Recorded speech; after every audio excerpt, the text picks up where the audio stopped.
Hello, my name is Alex Noark, and I'm here to talk to you about the mixed economy. So, the definition of a mixed economy. A mixed economy is where most economic decisions are made between the buyers and sellers in the markets.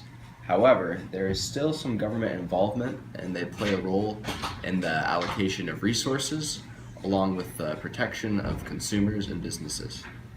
In the United States, government involvement increased tremendously after the Great Depression in an effort to combat unemployment and also bankruptcies. And some examples that we have now are Social Security, the Environmental Protection Agency, the Affordable Care Act, Medicare, and Medicaid. Some other countries that are considered mixed economies are Sweden, UK, Iceland, France, Russia, and China.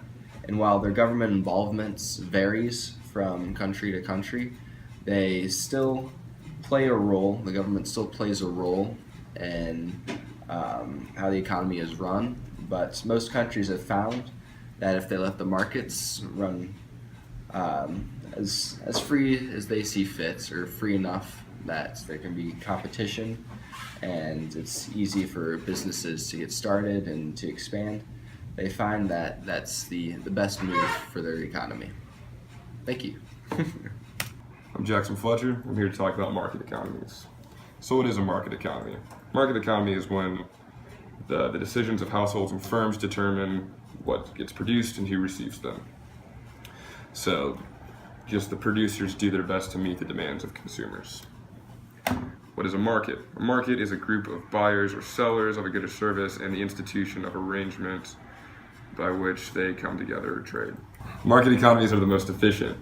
There's productive efficiency, which is when market economies produce things at the lowest price possible, and there's the fewest waste.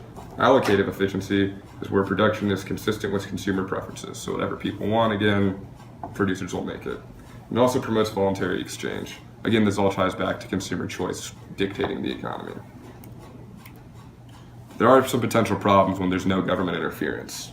There's price fixing. That's an agreement between competitors to keep a price at a certain price point, and it's generally to keep the prices high, make consumers pay more, give businesses more profit. When businesses try to produce things at the lowest possible price, they're going to use things that might not be too good for consumers. So there's also environmental issues. Again, all about keeping the prices down, so they're going to just dump their waste wherever, can really do some things to harm the environment. There's also worker rights. When the government steps in, you can't discriminate against people, and it's like OSHA keeps everybody safe, but in a total market economy, they don't have to worry about worker rights. The corporations have all the power, and that's why there are no countries that currently have a full market economy. Hello, my name is Alex Lofaro, and today I'm going to talk to you guys about centrally planned economies. The definition of a centrally planned economy is an economy where the government controls and decides how the resources in the economy will be allocated. They determine how much of a certain good or service will be produced, what the price of that product will be, and basically eliminates all the competition that would be present in a market economy. So advocates of centrally planned economies believe that resources are used to the most efficient manner using this method, and that they're put to the best use. Opponents to centrally planned economies believe that citizens of countries within these economies do not have very high standards of living because they're essentially sharing in all of society's well together and cannot compete in a competitive market as citizens in a country of a market economy could.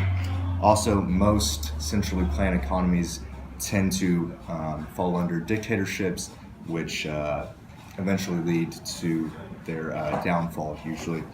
A main example of this was the Soviet Union, which eventually fell in the late 1980s.